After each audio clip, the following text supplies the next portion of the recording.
சந்திரனை வைத்து என்ன சேர்க்கை வந்தால் கற்பப்பை வீக்காக இருக்குன்னு சொல்லலாம். சந்திரன் கெட்டு போனால் கற்பப்பை வீக்காக இருக்குன்னு சொல்லலாம். அப்போ சந்திரன் கெட்டு போவது என்றால் அது எப்படி காண்பது?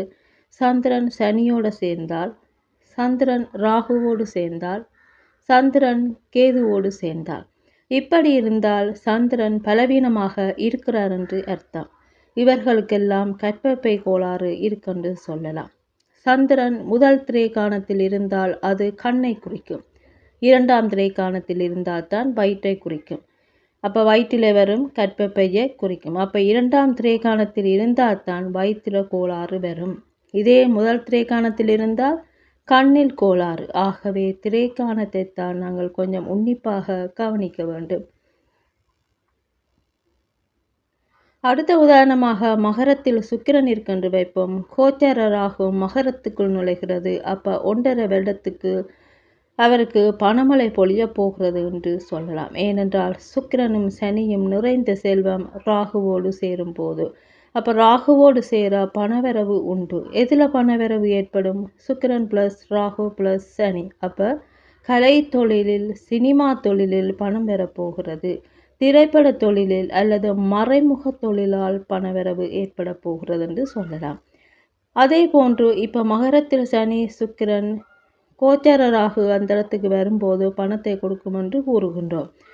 இப்போ இதுலையும் பார்த்தீங்கன்னா ஒன்றை நீங்கள் கவனிக்க வேண்டும். அடுத்த வீட்டில் ஒன்றும் இல்லை. அதற்கடுத்த வீட்டில் ராகுவின் பகை கிரகங்கள் ஏதோ ஒன்று இருக்கென்று வைப்போம். செவ்வாய் இருக்கென்று வைப்போம். ராகு அதை தொட்டு கீழே செவ்வாயை தொடும் வரைக்கும் நல்ல பலனை கொடுக்கும்.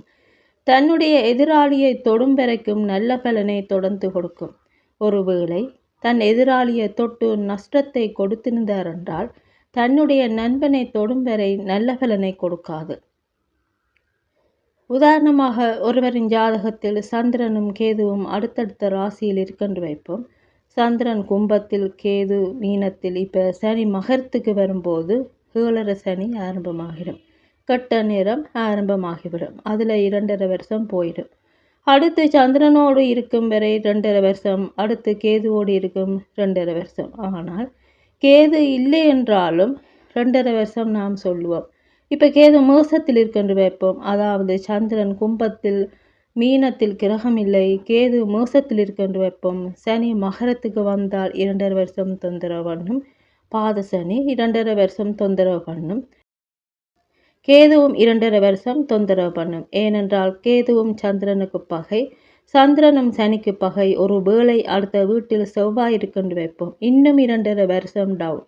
அடுத்த வீட்டில் நட்பு கிரகம் இருக்கும் வரையிலும் தைரியமாக நீங்கள் பலன் சொல்லலாம்.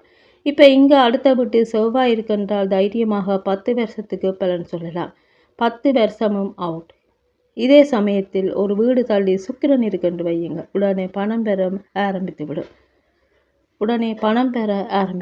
ஆகவே சனி தனது நண்பரை தொடரும், அப்போ பணம் பெறும். தனது பகைவரை தொட்டால் பணம் போகும்.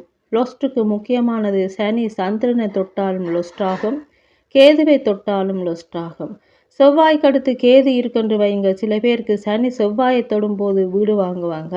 ஆனால் கேது அடுத்து தொடும்போது வாங்கின கையோட வித்துடுவாங்க என்று அர்த்தம். செவ்வாய் நிலத்துக்கு காரகன். சனி நமக்கு கிடைக்கக்கூடியது.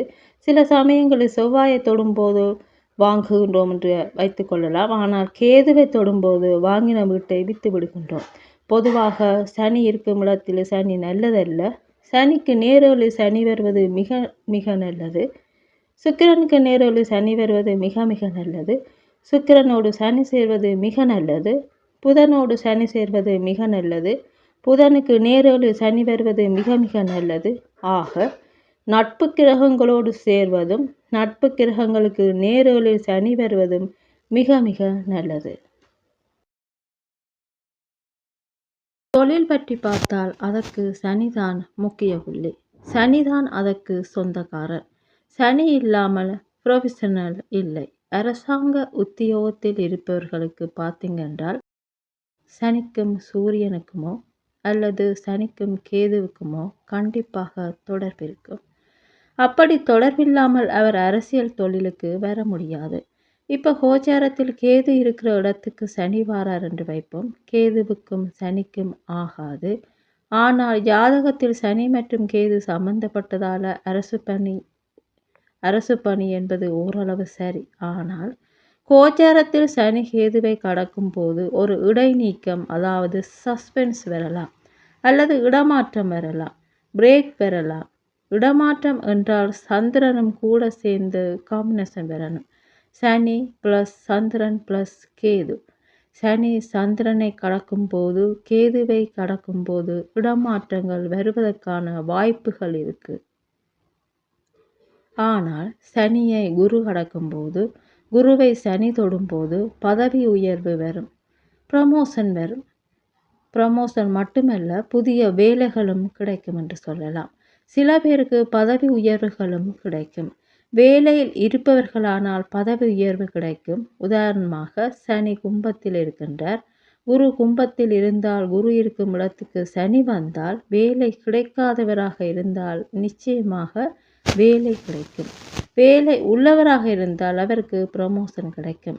கீழே ராகு இருக்குன்று வைங்க, ப்ரமோஷன் கிடைத்த உடனே எதிலையாவது மாட்டுப்பட்டு வேலை பறி போயிடும், அல்லது இடைநீக்கம் செய்யப்படுவார் என்று அர்த்தம்.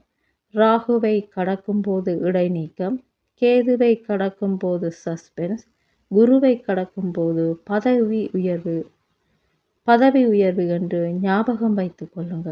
குரு கும்பத்தில் இருந்தால், குரு இருக்கும் இடத்துல சனி வந்தால், வேலை கிடைக்காதவராக இருந்தால் நிச்சயமாக வேலை கிடைக்கும். வேலை உள்ளவராக இருந்தால் அவருக்கு ப்ரமோஷன் கிடைக்கும். அதே சனி புதனை தொடுமானால் வியாபாரத்தில் விருத்தி, சுக்கிரனை தொடுமானால் பணத்தில் விருத்தி. உதாரணமாக ஜாதகம் ஒன்றில் சிம்மத்தில் சனி 15 டிகிரி இருக்குன்னு வைப்போம். அப்போ தனுசுக்கு குரு 15 டிகிரிக்கு போகும்போதே பதவி உயர்வு என்று சொல்லணும். ஒருவேளை அதில் ஏதாவது ஒன்று வக்கிரகதியில் இருந்து சென்றால், குரு மேலே போய் திரும்ப வக்கிரத்துக்கு வரும்போது தான் பதவி உயர்வு கொடுப்பார் என்று அர்த்தம். கோச்சார சனி எந்த கிரகத்தோடு சேருது என்பது தான் நமக்கு முக்கியம். ஒரிஜினல் ஜாதகத்தோடு கோச்சாரம் இணையணும்.